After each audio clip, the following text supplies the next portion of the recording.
我要公開挑戰葉問。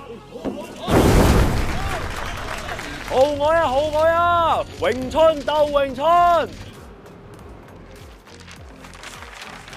老哥，呢個好笑啊！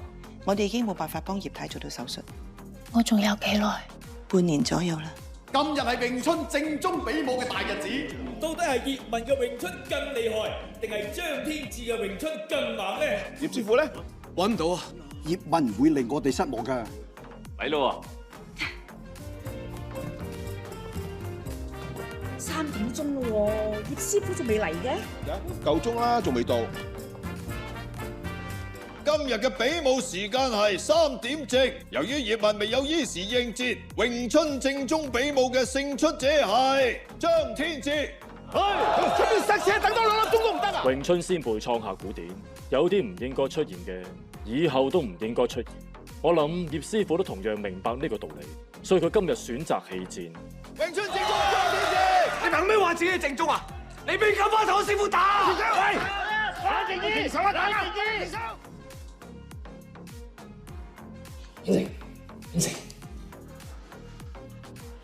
好啲未？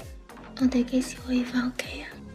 醫生話最好就留喺醫院。攞俾張峰，交俾佢爸爸。好，老公，我想出去同你影張相。如果我冇病嘅話，你會唔會去迎戰？會。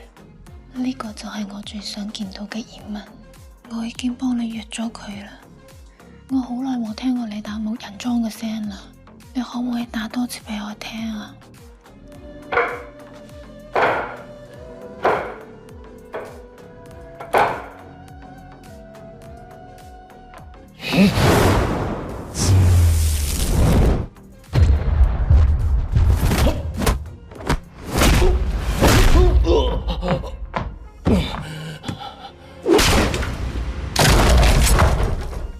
我唔係敗不支持嘅人。其實最重要嘅，始終都係你身邊嘅人。